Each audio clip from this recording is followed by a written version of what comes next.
तो स्टूडेंट्स यहाँ पे नेक्स्ट पार्ट पे हम लोग फिलहाल डिस्कस करेंगे इलेक्ट्रोस्टैटिक्स का पार्ट 2 यहाँ पे लेके आया हूँ जिसमें न्यूमेरिकल्स सॉरी एमसीक्यूज ही हम लोग सॉल्व करेंगे। और पहला पार्ट आपने देख लिया होगा, पहला पार्ट आप देख लो, उसके बाद ये पार्ट 2 पे देखना क्योंकि इसमें सिर्फ हम एमसीक्यूज सॉल्व करने वाले हैं। और लास्ट पार्ट में हम लोगों ने कुछ थियरी पार्ट और उसके जो इम्पोर्टेंट फॉर्मूले हैं वो हमने ऑलरेडी डिस्कस कर लिया था, राइट। तो ये सारे क्वेश्चन हम लोग कर चुके थे। बिना टाइम गवाए बढ़ते हैं आगे अगले क्वेश्चन की तरफ। तो देखते हैं बच्चों क्या है यहाँ पे।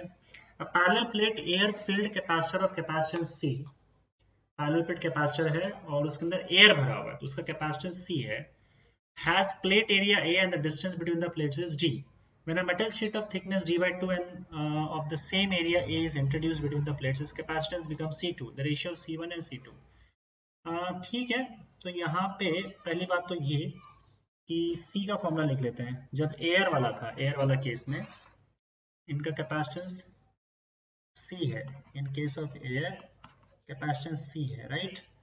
और एरिया A है और तो C का वैल्यू आपका क्या आ जाएगा, epsilon not A by D.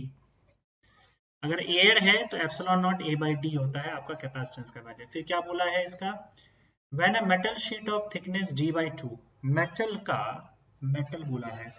Metal का याद रखना K का वैल्यू जो होता है वो इन्फिनिटी होता है। मेटल के केस में, कंडक्टर्स के केस में K का वैल्यू जो होता है वो इन्फिनिटी होता है। डाइलेक्ट्रिक कांस्टेंट का वैल्यू इन्फिनिटी होता है।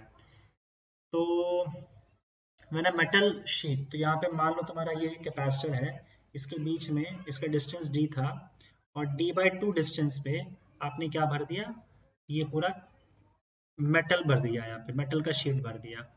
अब इसका कैपेसिटेंस क्या होगा, देखो कैपेसिटेंस का फॉर्मूला जब इसके अंदर डाइलेक्ट्रिक भरते हैं तब हमारा क्या था, epsilon not A upon,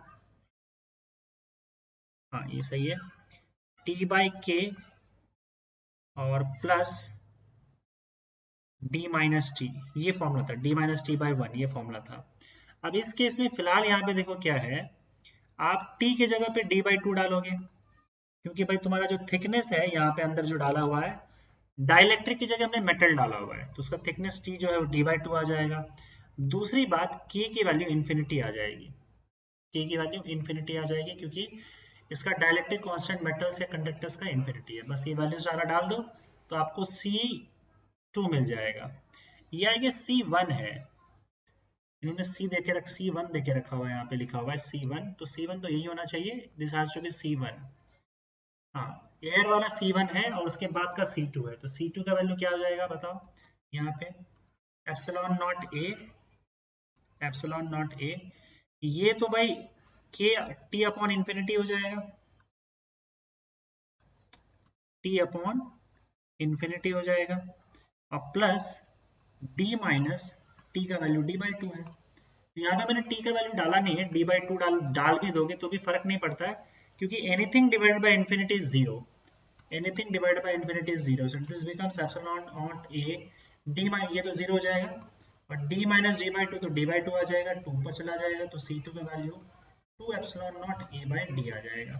this is your C2, this is your C1, divide कर दो तो इनको C2 अपॉन C1 चाहिए तो आपको 2 बाई 1 आ जाएगा। C2 में 2 आ रहा है, इसमें 2 नहीं आ रहा है, तो 2 by 1, 2:1, that is option B आ जाएगा आपका। ओके चलो, a spherical rubber balloon carries a charge uniformly distributed over the surface. Spherical rubber balloon carries a charge distributed over the surface, uniformly distributed over the surface. As the balloon is blown up and increases in size, the total electric flux coming out of the surface. पर out of the surface किसके? देखो अगर suppose करो, एक second, spherical rubber balloon carries a charge uniformly distributed over the surface. देखो उससे फर्क नहीं पड़ता यहाँ पे, अगर सपोज करो आप ये सरफेस के लॉन्ग एक सरफेस ले लेते हो, इसके थ्रू आप फ्लक्स कैलकुलेट कर रहे हो, तो फ्लक्स का फॉर्मूला क्या होता है, फ्लक्स का फॉर्मूला क्या होता है, E इंटू ए इंटू कॉस थीटा, यही फ्लक्स होता है ना।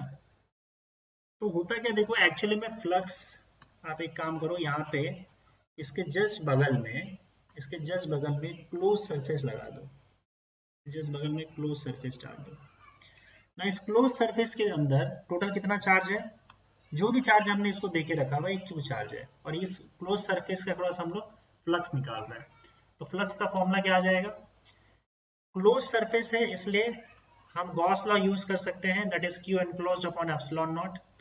तो क्यू एनक्लोज्ड क्या है, टोटल चार्ज क्यू है अपॉन एप्सिलॉन नॉट। अगर ये बलून साइज में बढ़ता भी है तो चार्ज तो उतना ही रहेगा, सरफेस के अंदर चार्ज तो उतना ही रहेगा, क्योंकि चार्ज आपका कांस्टेंट है और आपका सरफेस का साइज चाहे कितना भी रहे उससे फर्क नहीं पड़ता है, गॉस लॉ में हमने देखा था। तो अगर मैं सरफेस बड़ा भी कर दूं, ये चार्ज बड़ा भी हो जाए, उससे अंदर चार्ज तो फिक्स रहेगा। गॉस लॉ के हिसाब से क्लोज सरफेस है, गॉस लॉ के हिसाब से क्योंकि चार्ज फिक्स है और आपका सरफेस कितना भी बड़ा हो जाए, गॉसियन सरफेस को भी अगर मैं बड़ा कर लूं तो भी इससे फर्क नहीं पड़ता है गॉसियन सरफेस कितना बड़ा होता है। गॉसियन सरफेस मतलब जिसके थ्रू आप फ्लक्स निकाल रहे हो, जो क्लोज सरफेस है ना, जिसके थ्रू आप फ्लक्स निकाल रहे हो, कितना भी बड़ा हो छोटा रहे, अंदर का चार्ज जितना है वही मैटर करता है। अंदर चार्ज फिक्स रहेगा, चार्ज तो आप चेंज नहीं कर रहे हो, तो फ्लक्स भी चेंज नहीं होगा। तो ऑप्शन सी आ जाएगा आपका। ठीक है, चलो आगे बढ़ते हैं।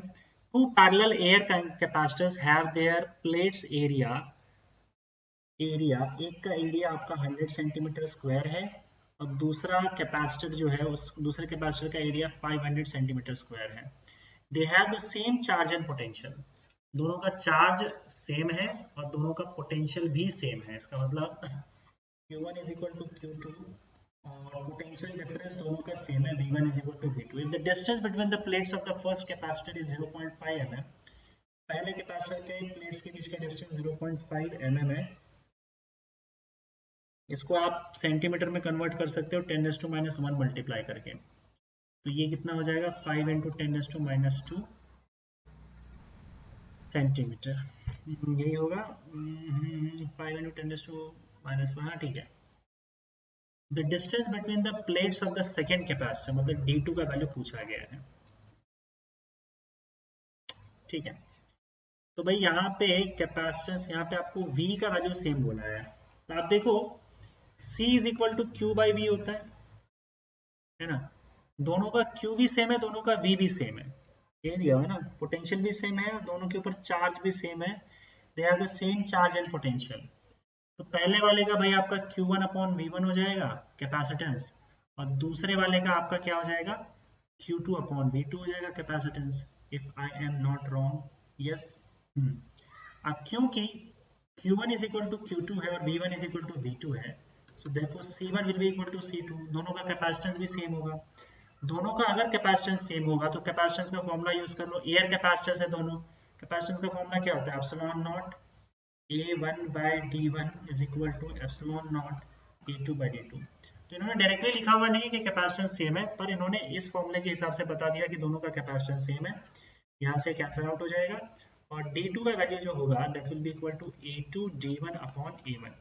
बस आपको वैल्यूज जानना है, आपको वैल्यू मिल जाएगा A2 500, D1 5 × 10⁻², सारे यूनिट सेम लिखा हुआ है, सेंटीमीटर में लिखा हुआ है, तो आंसर भी सेंटीमीटर में ही आएगा। A1 का वैल्यू 100 आ जाएगा, तो ये दोनों पार्ट चला जाएगा, 5 5 25, 25 × 10⁻² सेंटीमीटर होगा, और you can simply write it as 0.25 centimetre. So this will be equal, this option will be B, right. आगे बढ़ते हैं। An electric dipole of moment P is lying along a uniform electric field E. The work done in rotating the dipole through 90 degree is। तो फिलहाल यहाँ पे इसका ये तुम्हारा इलेक्ट्रिक फील्ड है, ठीक है, और आपका डाइपोल मतलब माइनस और ये प्लस, ये जो डाइपोल है फिलहाल इसी डायरेक्शन में है। डाइपोल P का जो डायरेक्शन होता है, मैग्नेटिक डाइपोल मोमेंट P, वो नेगेटिव से पॉजिटिव की ओर होता है, तो वो इलेक्ट्रिक फील्ड के डायरेक्शन में ही ऐसा बोल रहा है। तो इलेक्ट्रिक फील्ड के डायरेक्शन में ही है, तो मतलब P और E के बीच का एंगल फिलहाल क्या पे यहाँ पे 0 डिग्री है, इनिशियल एंगल 0 डिग्री है। पूछा क्या गया है कि इसको अगर 90 डिग्री से रोटेट किया जाए, मतलब फाइनल एंगल थीटा अगर 90 डिग्री हो जाए तो कितना वर्क डन होगा। तो मैंने वर्क डन का फॉर्मूला बताया था कि अगर आप एक डाइपोल को रोटेट करते हो किसी इलेक्ट्रिक फील्ड में, तो उसका वर्क डन का फॉर्मूला होता है PE cos theta 0 minus cos theta initial angle final angle. तो P का वैल्यू इन्होंने देके रखा है क्या, नहीं दिया है, P सीधा बोला है, इलेक्ट्रिक फील्ड बोला है E बोला है, cos थीटा नॉट मतलब cos 0 होगा cos 0 माइनस cos 90 डिग्री हो जाएगा, सॉरी cos 90 डिग्री हो जाएगा, that is equal to PE 1 minus 0। cos 90 degree 0 होता है तो इसका वैल्यू PE हो जाएगा सीधा सीधा, and that is option D. ठीक है, चलो आगे बढ़ते हैं। A spherical conductor of diameter 6 mm is kept, एक सेकेंड है, a spherical conductor of diameter 6 mm is kept in uniform electric field of intensity 2 into 10 raised to 7 Newton per coulomb. The maximum charge on the conductor is 1/4 pi epsilon का value 9 into 10 raised to 9 देके रखा हुआ है। A spherical conductor of diameter, spherical conductor है, charges इसके surface पे होंगे, उसका डायमीटर देके रखा हुआ है 6 mm, तो रेडियस इसका हो जाएगा 3 mm, और रेडियस का वैल्यू 3 इंटू 10⁻³ मीटर आप बोल सकते हो। तो रेडियस डायमीटर का आधा होगा, रेडियस है इसका हमारे पास, ठीक है, कैपिटल आर लिख लो तो भी चल जाएगा, कोई दिक्कत नहीं है, नहीं रहना बच्चों। It is kept in uniform electric field of intensity, एक second, the maximum charge on the conductor is kept in uniform electric field of intensity 2 into 10⁻⁷ Newton पर करूंगा। अच्छा इसको एक सेकेंड, इसको किसी इलेक्ट्रिक फील्ड में रख दिया है हमने, इसको किसी इलेक्ट्रिक फील्ड में रख दिया, उस इलेक्ट्रिक फील्ड का वैल्यू देके रखा हुआ है E is equal to 2 into 10⁷ newton पर coulomb. Maximum charge on the conductor is, charge conductor पर चार्ज कितना होगा, अच्छा इसको इलेक्ट्रिक फील्ड में डाल दिया है, तो कंडक्टर पे चार्ज इलेक्ट्रिक फील्ड में डालने से क्या होगा, तो ये तो Q इंटू वी हो जाएगा, यार इसको देखना पड़ेगा क्या है यहाँ पे, फोर्स Q इंटू ई हो जाएगा, नहीं यार ये तो क्लियर नहीं, एक सेकेंड है, जस्ट अ सेकेंड, कंफ्यूजन है।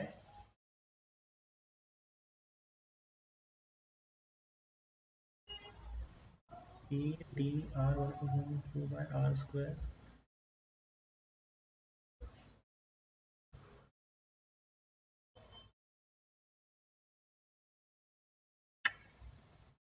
गड़बड़ है यार, क्वेश्चन में वो गड़बड़ लग रहा है, डाउट लग रहा है। फोर्स का वैल्यू निकाला है, फिर उसको इलेक्ट्रिक फील्ड के इक्वल डाल दिया है,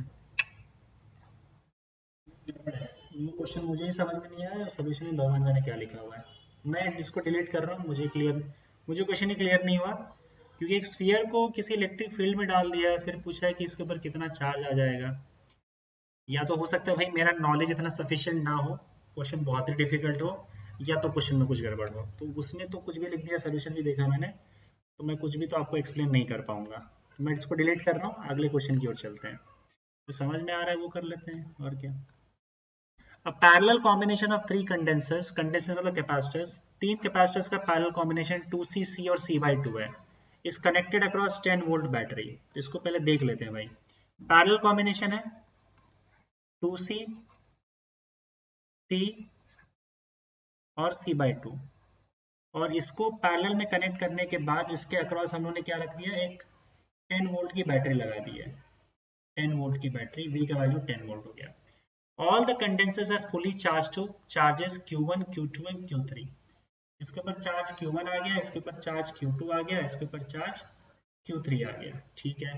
Then the ratio Q1 is to Q2 is to Q3, ratio क्या होगा इसका, तो देखो सबका V तो सेम है, पैरेलल में याद है ना, V सबका सेम होता है, तो Q का फॉर्मूला देख लो ना, C is equal to Q by V होता है, तो Q is equal to CV हो जाता है, इसका मतलब Q1 is equal to C1 into V1 हो जाएगा, C1 इंटू V, और Q1 जिस चार्ज पे उसका कैपेसिटेंस 2C है, और उसका वोल्टेज तो सेम रहेगा, वोल्टेज भी तो सबका सेम होगा, तो मैं 10 लिख भी नहीं रहा हूँ, सीधा मैं C लिख दे रहा हूँ, या फिर आप चलेगा, ठीक है, Q1 आ गया हमारे पास, वैसे Q2 का वैल्यू क्या हो जाएगा, उसका कैपेसिटेंस कितना है, C2 into V, that is equal to C into V, तो ये Q2 हो गया आपका, और Q3 की हम बात करें तो C3 इंटू वी, और C3 का वैल्यू C/2 है, तो C/2 भी हो जाएगा, ये Q3 हो जाएगा।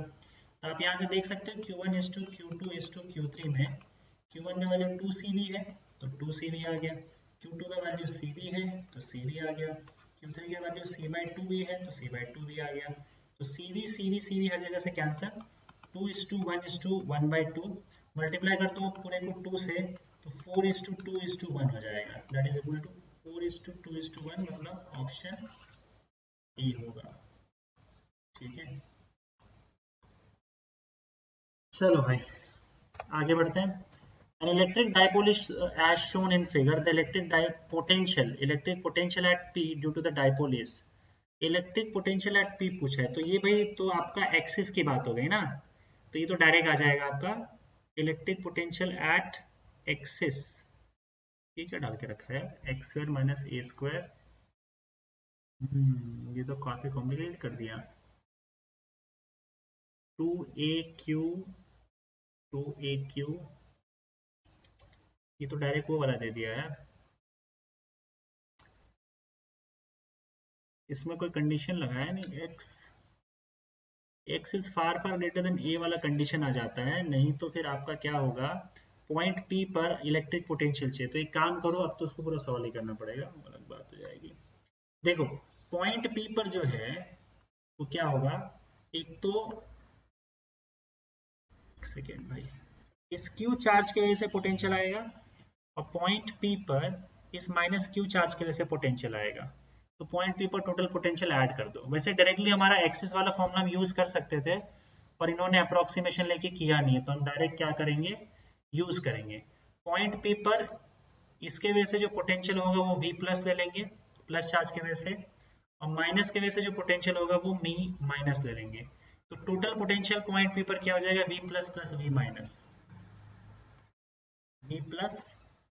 V- अब सुनो, प्लस चार्ज की वजह से पोटेंशियल क्या होगा, पोटेंशियल का फॉर्मूला होता है 1/4πε0 Q/r होता है, तो यहाँ पे +Q/r आ जाएगा। लेकिन इन दोनों के बीच का डिस्टेंस क्या होगा, इसके और इसके बीच का डिस्टेंस क्या है, देखो यहाँ से लेकर यहाँ तक x है, x में से अगर मैं a माइनस कर दूं ये वाला, तो आपको ये डिस्टेंस मिल जाएगा x - a। तो आप यहाँ पे क्या कर सकते हो, x - a लिख दो, तो it will be x/(x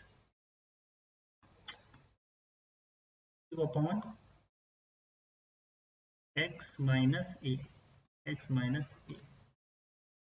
plus, अब v माइनस की वजह से पोटेंशियल क्या आ जाएगा, 1/4πε0 -Q/x + a आ जाएगा, क्योंकि -Q जो है वो ये पूरा a हो गया यहाँ से लेकर यहाँ तक, और +x इतने डिस्टेंस पे है ना पॉइंट P से, तो x + a 1/4πε0 Q/r, distance r, ये फॉर्मूला होता है पोटेंशियल का, ये हम जानते हैं। तो यहाँ पे Q/x - a, क्योंकि +Q चार्ज पॉइंट P से सिर्फ x - a के डिस्टेंस पे है और -Q x + a के डिस्टेंस पे है।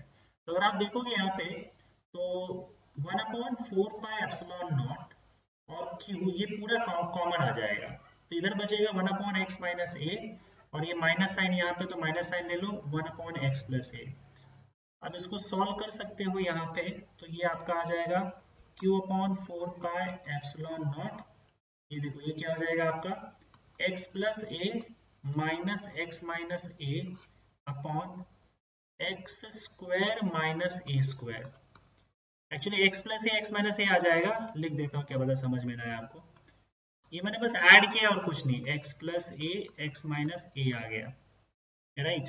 अब देखो x + a - x + a हो जाएगा, तो ऊपर 2a हो जाएगा, क्योंकि यहाँ से आपका x - x कैंसल आउट हो जाएगा, तो ऊपर 2a आ गया, that will be equal to Q/4πε0, ऊपर आ गया 2a डिवाइडेड बाय नीचे आ गया आपका x² - a²। यही आपका पोटेंशियल है Q2a 4πε0। अच्छा ये काम करो, 2 1 से 2 2 से कर दो, तो आपका क्या आ जाएगा QA/2πε0 x² - a²। इतना ठीक है, तो आई थिंक आपका ऑप्शन ए आ रहा है, you can just check it out. आगे बढ़ते हैं। The network of 6 capacitors is as shown in the figure. The equivalent capacitance between A and B is, A और B के बीच में टोटल इक्विवेलेंट कैपेसिटेंस निकालना है। अब देखो यहाँ पे आपको पैरेलल और पैरेलल और सीरीज कॉम्बिनेशन आपको पता है। कैसा होता है ना कि पहले आपको चीजें देखनी होंगी, इसको रीअरेंज करना होगा। इसमें तो आपको समझ में नहीं आ रहा है कौन सा पैरेलल है कौन सा सीरीज है। तो देखो, जिन दो पॉइंट्स के बीच में आपको कैपेसिटेंस निकालना है, पहले तो वो दो पॉइंट यहाँ पे बना लो।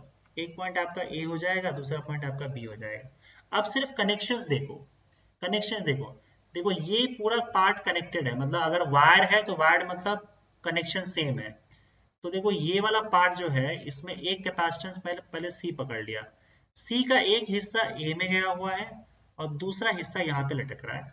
ठीक है, तो मैं काम करता हूँ, ये जो सी है पहले वो बना लेता हूँ। बना लो ऐसे। इसका एक हिस्सा आपका ए में गया हुआ है, दूसरा फिलहाल लटक रहा है। यहाँ जो टू सी दिख रहा है आपको, इसका एक हिस्सा ए में गया हुआ है, टू सी का एक हिस्सा ए में गया हुआ है, दूसरा हिस्सा इस सी के साथ ज्वाइंट है, दूसरा हिस्सा इस ऊपर वाले सी के साथ ज्वाइंट है। अगर मैं थ्री सी की बात करूं, तो उसका एक हिस्सा यहाँ गया है। मैं फिर से अब यहाँ पे थ्री सी बनाने जा रहा हूँ।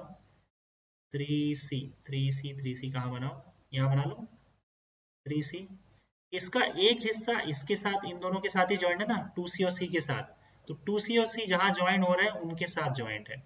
और दूसरा हिस्सा आप देख सकते हो, यहाँ से सीधा बी पर जा रहा है। मतलब इधर भी है लेकिन यहाँ से बी पे जा रहा है, क्योंकि ये बी से कनेक्टेड, तो आप डायरेक्टली इसको बी से कनेक्ट कर सकते हो। ये काम हो गया। तो अपना ये भी हो गया। अब ये थ्री सी का देखते हैं। इसका एक कनेक्शन यहाँ तो है, लेकिन ये पूरा पार्ट देखो बीच में कुछ नहीं है ना, ए से जा रहा है। तो मैं यहाँ पे क्या करता हूँ, थ्री सी बनाता हूँ और इसका ये हिस्सा सीधा ए में लेके जाता हूँ। अब इसका दूसरा हिस्सा जो है, वो दूसरा हिस्सा देखो ऐसे ही छोड़ दो इसको। ठीक है, दूसरा हिस्सा ऐसे छोड़ रहे हो और यहाँ पे एक सी बनाया हुआ है, ये सी बना लो यहाँ पे एक। तो इसका एक हिस्सा यही थ्री सी के पास जा रहा है और इसका दूसरा हिस्सा फिर से देखो बी में जा रहा है, ये सी का दूसरा हिस्सा बी में जा रहा है। उसके बाद लास्ट टू सी बचता है यहाँ पे, टू सी। इसका एक हिस्सा यही थ्री सी और सी के बीच में, थ्री सी और सी से ज्वाइंट है और उसके बाद दूसरा हिस्सा फिर बी में जा रहा है। अब कनेक्शन थोड़ा सा कैसा है ना कि सिंपल हो जाएगा, अब आपको समझ में भी आएगा। तो मैं इसको कनेक्शन को फिर से यहाँ पे बनाता हूँ कि तुम्हारा ये पॉइंट ए है और ये पॉइंट बी है। अब ध्यान से देखना, पॉइंट ए से तीन कनेक्शन है आपके। ये हो गया थ्री सी, ये हो गया आपका सी और ये हो गया आपका यहाँ पे टू सी। ठीक है, अब देखो यहाँ पे आप देख सकते हो, ये जो सी है और ये टू सी है, ये कनेक्टेड है। ये सी और ये जो टू सी है ये कनेक्टेड है आपका थ्री सी, यहाँ से ही आपका सीधा थ्री सी आ रहा है, ये थ्री सी आ रहा है और ये कनेक्टेड है आपका इससे। यहाँ पे आप देखोगे तो इसका एक हिस्सा इन दोनों में जा रहा है ना, तो मैंने क्या कर दिया, इन दोनों को जोड़ के यहाँ पे भेज दिया। ऐसे कनेक्शन आप ड्रॉ कर सकते हो, कोई दिक्कत नहीं है। और इसका दूसरा हिस्सा जा रहा है आपका इस वाले पार्ट में। तो यहाँ अगर आप देखोगे इस थ्री सी का, अब देखो इस थ्री सी से दो हिस्सा निकल रहा है, एक टू सी से जा रहा है और एक यहाँ पे सी से जा रहा है, और इन दोनों का कॉमन हिस्सा आपका डी में चले जा रहा है। अब आपको दिख जाएगा यहाँ पे कि किस तरीके से पैरेलल कॉम्बिनेशन है कि सीरीज कॉम्बिनेशन है। तो अभी आपको दिक्कत हो सकती है, लेकिन आप प्रैक्टिस करोगे तो आपको फटाफट हो जाएगा ना। सी, ये दोनों आपका, फिलहाल ये दोनों पार्ट जो है, दिस इज पैरेलल। मैं यहीं पे ड्रॉ कर देता हूँ, ये पैरेलल में है ना। पैरेलल में कैपेसिटर सीधा सीधा ऐड हो जाता है। तो टू सी प्लस सी कितना हो जाएगा, थ्री सी हो जाएगा, राइट। अच्छा, ये दोनों भी पैरेलल में है, पैरेलल, पैरेलल में सीधा ऐड हो जाएंगे। Two C plus C is equal to three C, इनका भी थ्री सी हो जाएगा। तो अब इसका अगर कॉम्बिनेशन बनाओगे यहाँ पे, तो कैसा बनेगा आप देखो। यहाँ पे पॉइंट ए है, यहाँ से आपका ऊपर की ओर एक थ्री सी है और इन दोनों का पैरेलल कॉम्बिनेशन हमको थ्री सी दे देगा। इनका पैरेलल कॉम्बिनेशन क्या आ गया, थ्री सी आ गया। नीचे भी यहाँ पे आप देखोगे तो पैरेलल कॉम्बिनेशन यहाँ पे थ्री सी आ गया और इसका कॉम्बिनेशन आपका थ्री सी आ गया। तो अब ये टोटल आपका ये पार्ट आ जाएगा और ये पॉइंट भी आ जाएगा। ठीक है, अब देखो ऊपर थ्री सी है नीचे थ्री सी है, दोनों क्या है आपका, सीरीज कॉम्बिनेशन है। थ्री सी का सीरीज कॉम्बिनेशन लेते हैं, three C series three C. तो सीरीज कॉम्बिनेशन में आप कैसे लेते हो, one upon C S is equal to one upon three C plus one upon three C. तो कितना हो जाएगा ये 2/3c। तो यहाँ से आप सी एस देख सकते हो, सी एस का वैल्यू उल्टा कर दो, सी एस का वैल्यू क्या आ जाएगा 3c/2। इसका मतलब ऊपर 3c/2 नीचे 3c/2। पॉइंट ए, ऊपर 3c/2 नीचे 3c/2 सीरीज कॉम्बिनेशन, दोनों को ऐड कर दो आप। अब पैरेलल है ना, तो पैरेलल में तो दोनों ऐड हो जाएंगे, तो टोटल सी क्या हो जाएगा आपका, C total 3c/2 plus 3c/2 that is equal to 6c/2 और 3c। बाप रे, इतना सब कुछ करने के बाद आंसर आ रहा है 3c। That is option D. Okay, चलिए आगे बढ़ते हैं अगले क्वेश्चन की तरफ। Question number 185।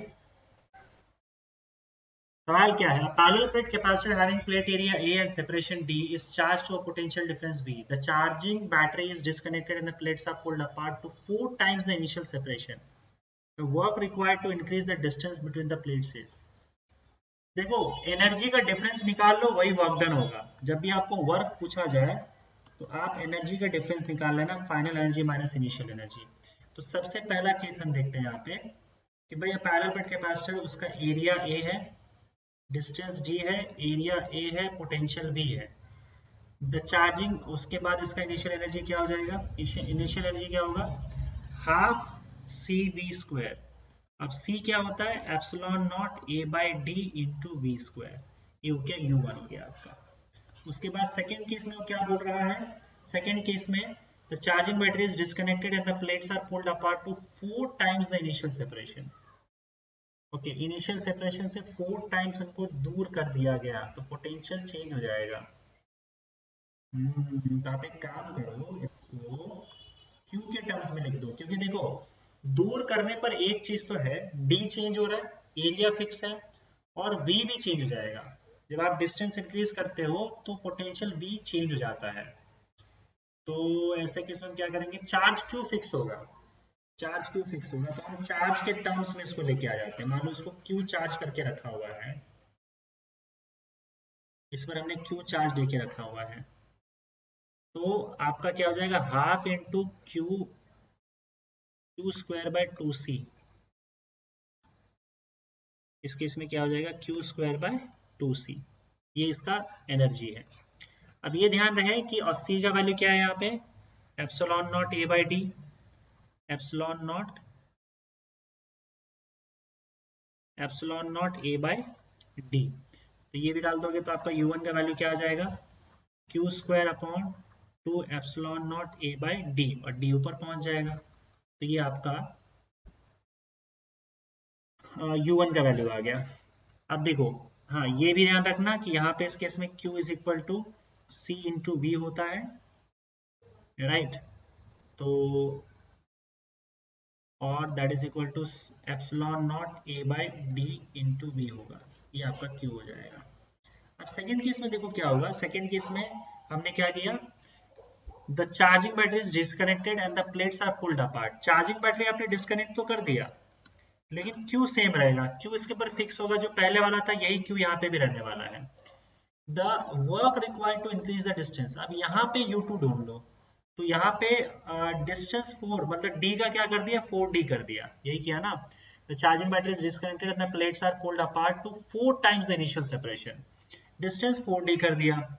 ऐसे केस में अब एनर्जी क्या हो जाएगा, Q²/2c ही रखते हैं हम लोग, फॉर्मूला तो वही रहेगा, Q का वही फॉर्मूला रहेगा आपका, Q²/2c, और C का वैल्यू क्या आ जाएगा, एप्सिलॉन नॉट A/4D है इस बार। तो U2 का वैल्यू आपका क्या आ जाएगा, Q²/2 epsilon not A, 4D ऊपर चला गया, 2 1 2 2 तो U2 का वैल्यू आपका क्या आ जाएगा, 2Q²D upon epsilon not A। या फिर आप अगर सपोज करो इसको ऐसे ही रहने दो तो भी चल जाएगा, ताकि फिर माइनस करने में आसानी होगी। ये U2 रहने दो, ऐसे U2 रहने दो। वर्क डन मतलब क्या, U2 माइनस U1, U1 आपका यहाँ पे है, U2 माइनस U1, U2 का value Q² D upon 2 epsilon not A minus 4Q² D upon 2 epsilon not A। तो फाइनल एनर्जी इसका ज्यादा आ रहा है, तो ठीक है, हम -3 q² d upon 2 epsilon naught ए, इतना वर्क डन है। तो हम एक काम करते हैं, इसको पॉजिटिव ले लेते हैं वर्क डन, क्योंकि सिर्फ मैग्नीट्यूड की बात हो रही है, तो 3q² d upon 2 epsilon naught a आ जाएगा। अब यहाँ पे देखो एरिया v² और d के टर्म्स में दिया हुआ, मतलब चार्ज के टर्म्स में दिया हुआ नहीं है।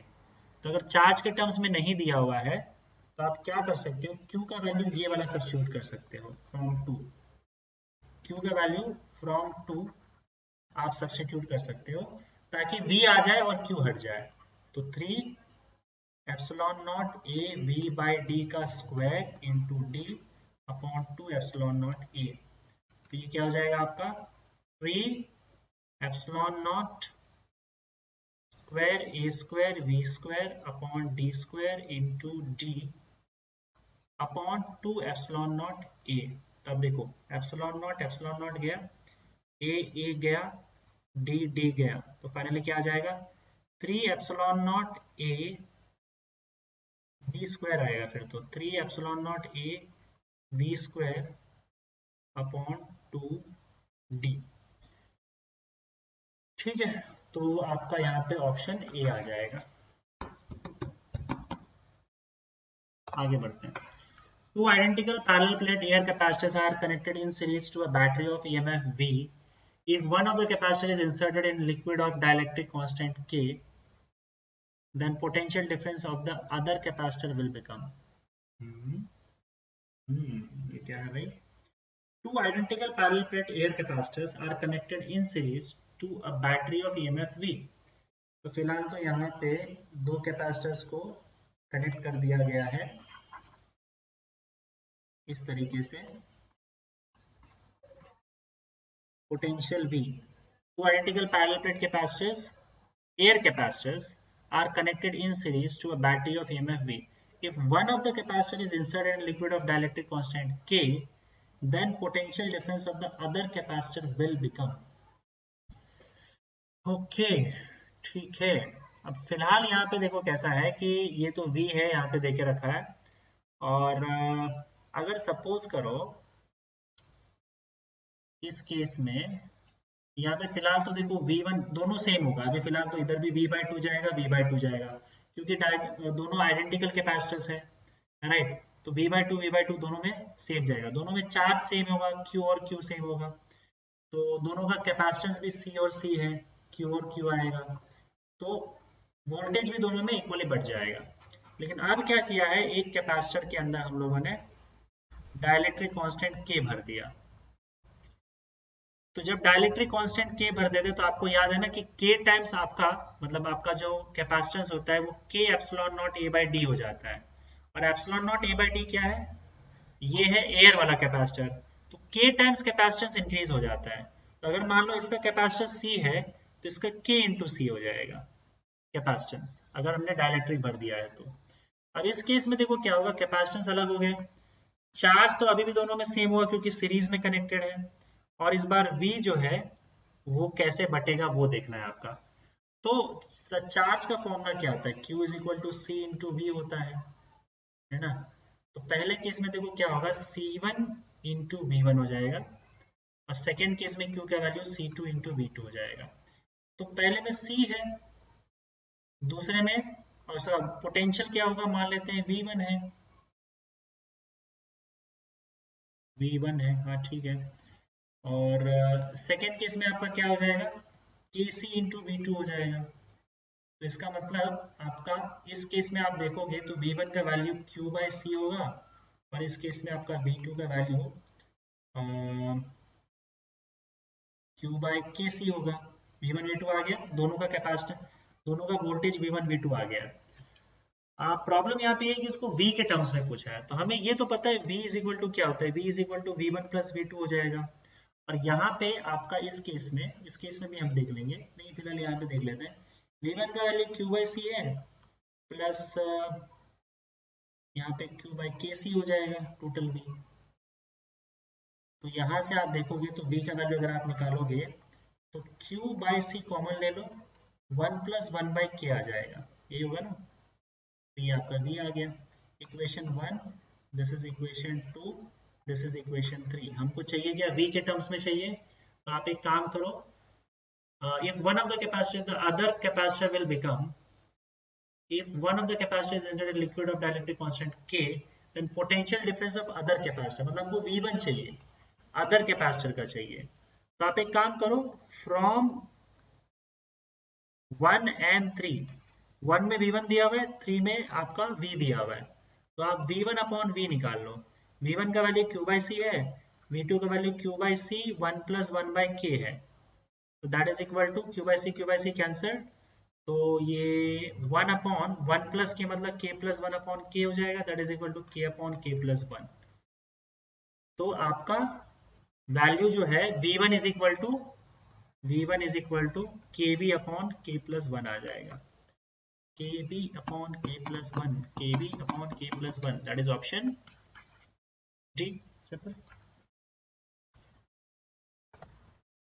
चलिए आगे देखते हैं। If the equivalent capacitance between A and B of the combination of the capacitors shown in the figure is 3C, A और B के बीच में 3C है, the capacitor C dash is, तो C dash हमको देखना है। तो ये तो सिंपल है भाई, देख लो, ये तीनों पैरेलल में है, पैरेलल में डायरेक्ट ऐड हो जाते हैं, पैरेलल है तो ऐड हो जाता है, तो मैं यही कर देता हूँ। तो टोटल पैरेलल में कितना हो जाएगा, 2C plus 2C plus 2C, that is equal to 2 2 4 2 6, 6C। अब ये 6C जो है ये सीरीज है विथ C डैश, तो आपका सीरीज कॉम्बिनेशन 1 अपॉन CS जो होगा वो हो जाएगा 1 upon 6C plus 1 upon C dash. और ये जो तुम्हारा CS है वो दे के रखा हुआ है, CS का वैल्यू टोटल कैपेसिटेंस दे के रखा हुआ है 3C। यहाँ से आप देख सकते हो कि 1 upon 3C is equal to 1 upon 6C plus 1 upon C dash. तो यहाँ से आपको 1 अपॉन C डैश का वैल्यू मिल जाएगा 1 upon 3C minus 1 upon 6C, that is equal to 6C minus 3C upon 8C square, यही होगा।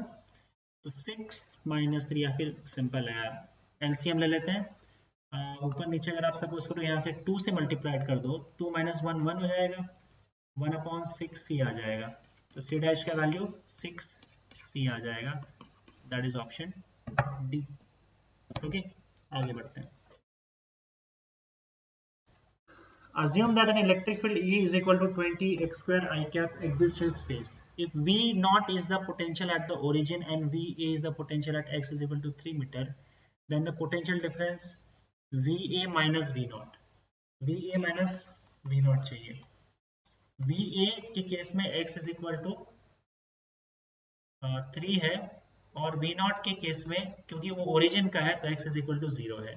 तो पहले तो भाई एक काम करो, E का वैल्यू क्या है, 20x स्क्वायर आई कैप है, x एक्सिस के अलॉन्ग है। अब आपको पता है कि ये आपका क्या इलेक्ट्रिक फील्ड है, तो E is equal to dV by dx होता है, E is equal to minus dV by dx होता है।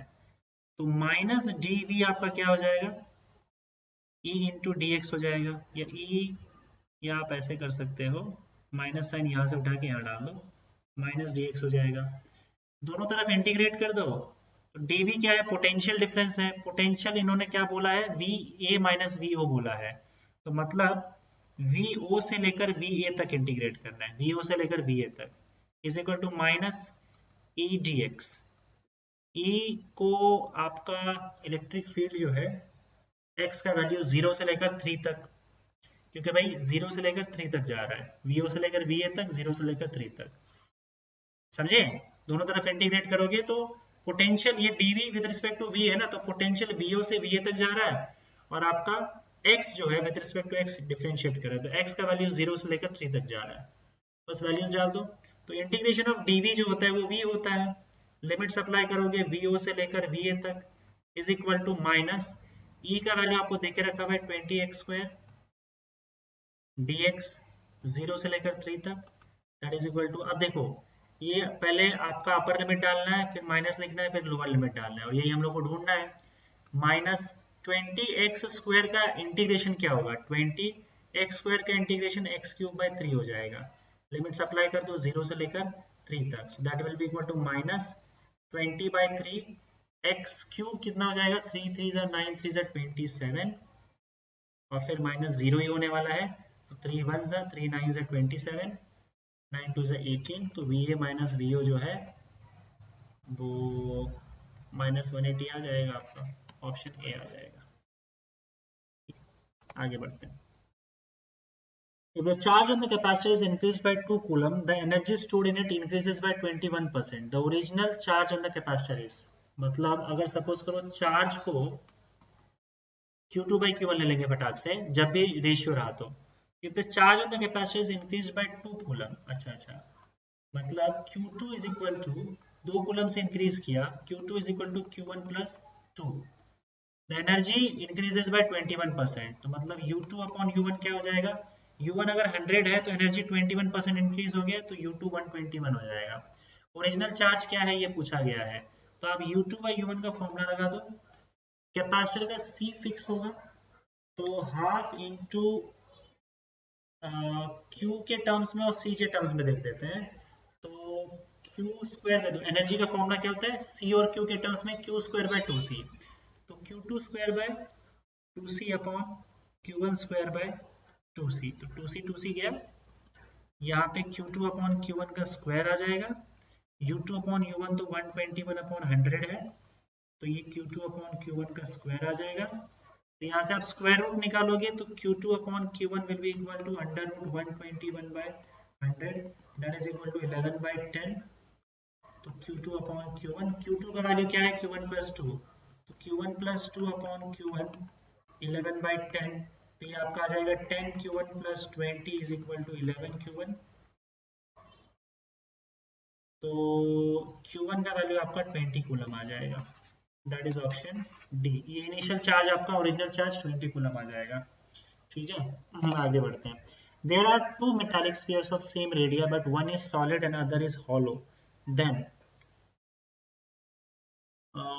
मेटालिक स्फीयर है, मेटल है, तो याद रखो मेटल कंडक्टर्स में आप चार्जेस को सिर्फ सरफेस पे ही डाल सकते हो, तो अगर सेम रेडियस का तो एक मेटल है और एक हॉलो है, हॉलो के अंदर चार्ज नहीं डाल पाओगे, हॉलो में सरफेस पे ही चार्ज डाल पाओगे, उसी तरीके से आप मेटल कंडक्टर कोई भी रहेगा तो उस पर सरफेस पे ही चार्ज एग्जिस्ट करता है, मेटल के अंदर चार्ज एग्जिस्ट नहीं करता है, ये मेटल की प्रॉपर्टी है, तो they can be charged equally maximum, hollow sphere can be given more charge, तो ऑप्शन डी आ जाएगा आपका। ठीक है, सिंपल है। चलिए आगे बढ़ते हैं। The equivalent capacitance between points A and B as shown in the figure, A और B के बीच में equivalent capacitance, चलो फटाफट कर लेते हैं। यहाँ पे ये देखो, ये C और ये C सीरीज में है, तो सीरीज में देखो कभी जो दो चीज सीरीज में होता है और अगर सेम कैपेसिटेंस होता है तो वो आधा हो जाता है, 1/CS is equal to 1/C plus 1/C, that is equal to 2/C, तो CS का वैल्यू क्या हो जाएगा, C/2। अगर दो कैपेसिटर्स सीरीज में लगे हुए हो और दोनों कैपेसिटेंस का वैल्यू सेम है तो टोटल कैपेसिटेंस आधा हो जाता है, तो मतलब ये टोटल मिला के कितना हो जाएगा, C/2 हो जाएगा, और C/2 C के पैरेलल में है, तो अगर पैरेलल में है तो आप कैसे लिखोगे, डायरेक्टली ऐड कर दोगे, तो C/2 प्लस C कितना हो जाएगा, 3C/2, तो ये आपका यहाँ पे क्या आ जाएगा, ये टोटल मिला जुला के 3C/2 आ जाएगा। 3C/2 इन दोनों के, अब देखो ये आ गया आपका 3C/2, डायरेक्टली कर देना, पैरेलल सीरीज कॉम्बिनेशन तुम कर सकते हो, अगेन C और C सीरीज में है तो C/2 आ जाएगा मिलके, 3C/2 और C/2 पैरेलल में आ गया, ऐड कर दो 3C/2 plus C/2 4C/2, that is equal to 2C, तो आपका ऑप्शन सी आ जाएगा। ठीक है, आगे बढ़ते हैं। The dielectric slab is introduced between the plates of a parallel plate capacitor. Which of the following quantities will not change? The charge on the capacitor change नहीं होगा। Which of the following quantities will not change? Charge change नहीं होगा, आप कुछ भी डाल लो, charge change नहीं होने वाला, ऑप्शन ए। एनर्जी चेंज हो जाता है पोटेंशियल चेंज होने की वजह से, इलेक्ट्रिक फील्ड भी बदल जाएगा अगर आपका डाइलेक्ट्रिक स्लैब डाल दिया कुछ अंदर तो, और पोटेंशियल डिफरेंस भी चेंज हो जाएगा जैसे मैंने कहा था, तो सिर्फ चार्ज चेंज नहीं होता है। अगला the earth is assumed to be charged conducting sphere having volume v and surface area a. The capacitance of the earth in free spaces. Capacitance देखो क्या होता है, c is equal to q by v होता है ना, तो q निकाल लो, v निकाल लो। तो अब the earth is assume to be charge conducting sphere having volume v, और ये v पोटेंशियल है ना, क्या वॉल्यूम नहीं है, तो इसको मैं मोड़ देता हूँ q by v। Surface area a बोल रहा है the capacitance of the earth in the free spaces, तो अर्थ का कैपेसिटेंस निकालना है। तो इसके ऊपर मान लो हमने चार्ज क्यों डाल दिया, इसका कैपेसिटेंस कैसे निकालोगे, C is equal to Q by, इसका V जो होता है, मान लो इसके ऊपर तुमने Q चार्ज डाल के रखा हुआ है, एक्चुअली इसके पोटेंशियल का पता होना चाहिए। तो ये जो Q चार्ज है आप अज्यूम कर सकते हो कि सेंटर पे रखा हुआ है। स्फीयर का चार्ज अज्यूम किया जा सकता है कि सेंटर पर है, सेंटर पर है, पूरा Q चार्ज कहाँ पे है, सेंटर पे, ऐसा अज्यूम किया जा सकता है। हालांकि है इसके सरफेस पे, पर सेंटर पे अज्यूम किया जा सकता है, ठीक है। और उसके बाद इसका पोटेंशियल निकालना है, मान लो सरफेस पे ही पोटेंशियल निकालना है, तो सरफेस पे क्यू चार्ज की वजह से आर डिस्टेंस पे पोटेंशियल v क्या हो जाएगा बताओ, 1/4 pi epsilon naught Q by R, ये पोटेंशियल हो जाएगा। अब c is equal to Q by v होता है ना, तो q upon 1/4 pi epsilon naught Q by R, Q और क्यू कैंसिल, ये पूरा ऊपर चला जाएगा, तो 4 पाई एप्सिलॉन नॉट आर हो जाएगा। तो ये कैपेसिटेंस होता है, याद रखना, ठीक है। पर इन्होंने कैपेसिटेंस किसके टर्म्स में पूछा है, v के टर्म्स में पूछा है, वॉल्यूम के टर्म्स में।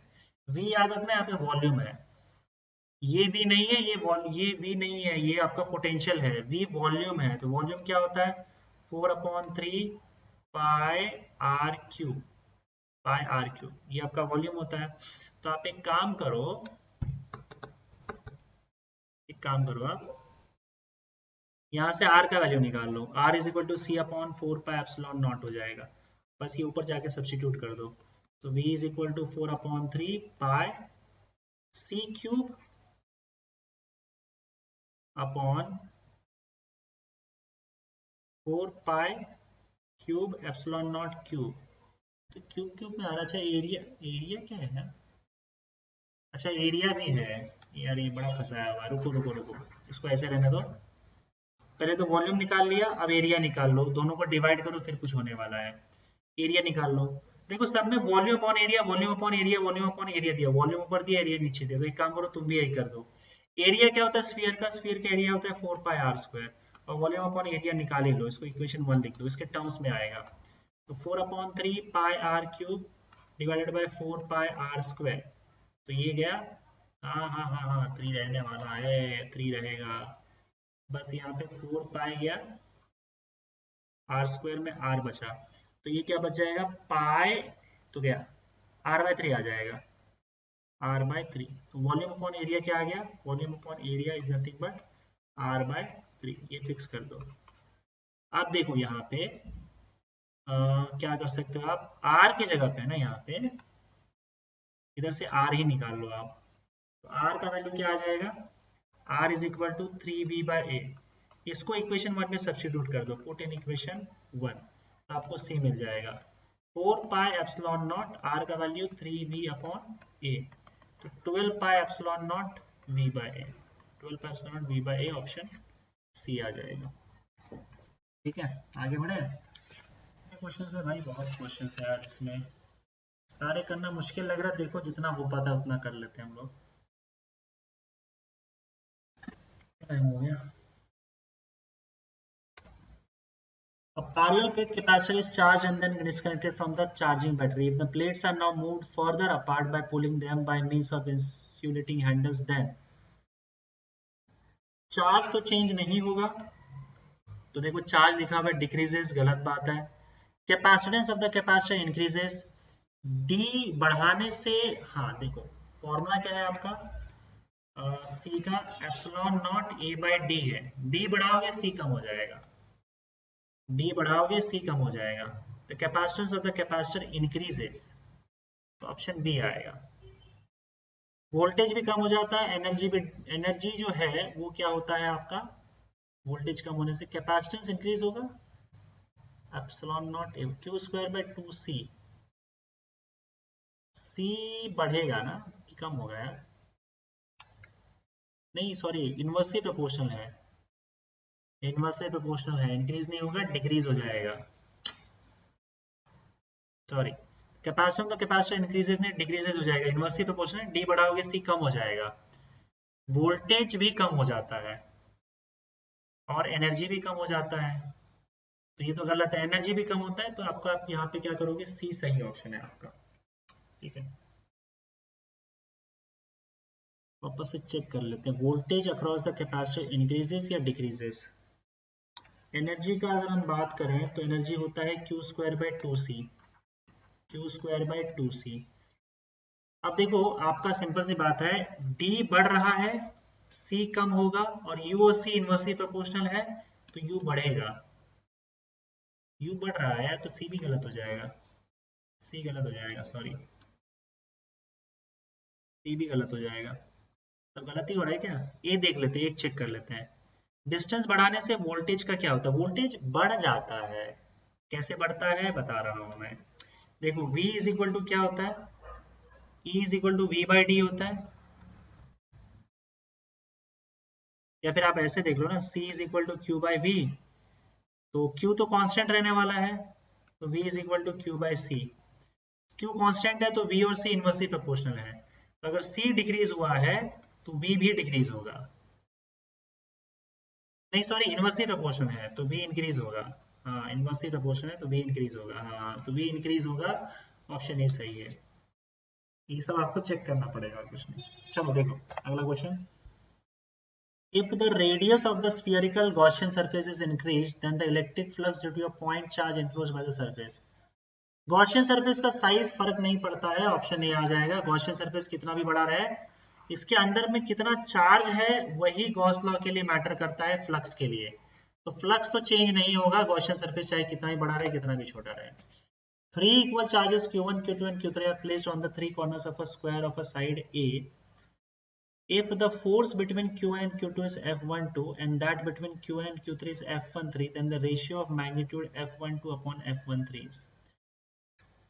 Three equal charges Q1, Q2 and Q3 are placed on the three corners of a square of side A. Square of side A.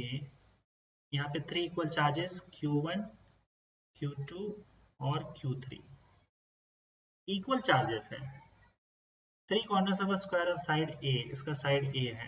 If the force between Q1 and Q2 is F12, ये तो force का equation है, इन दोनों के बीच में force F12 है, Q1 and Q2 के बीच में, तो F12 आप कैसे लिख सकते हो, 1/4πε0 Q1 Q2 by A, दोनों के बीच का डिस्टेंस है, and that between Q1 and Q3, Q1 देखो ये A है ये A है, तो इसका पाइथागोरस थ्योरम से आप निकाल सकते हो, ये √2a हो जाएगा दोनों के बीच का डिस्टेंस।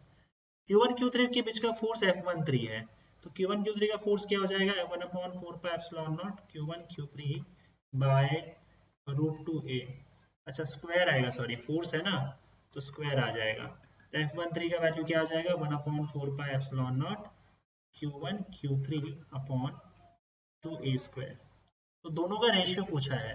अब एक काम करो, क्योंकि भाई Q1 Q2 Q3 सेम है, तो Q1 is equal to Q2 is equal to Q3 is equal to Q डाल दो, तो F12 का वैल्यू आ जाएगा 1/4πε0 Q square by a square, equation 1, और F13 का वैल्यू आ जाएगा 1/4πε0 Q square by 2a square.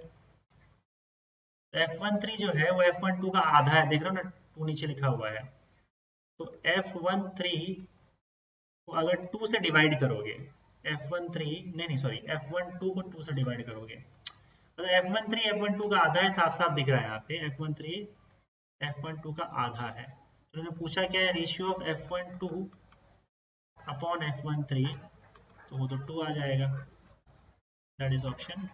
ठीक है,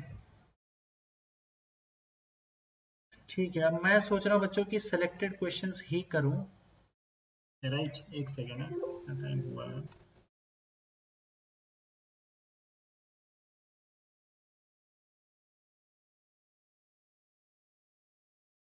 एक सेकेंड।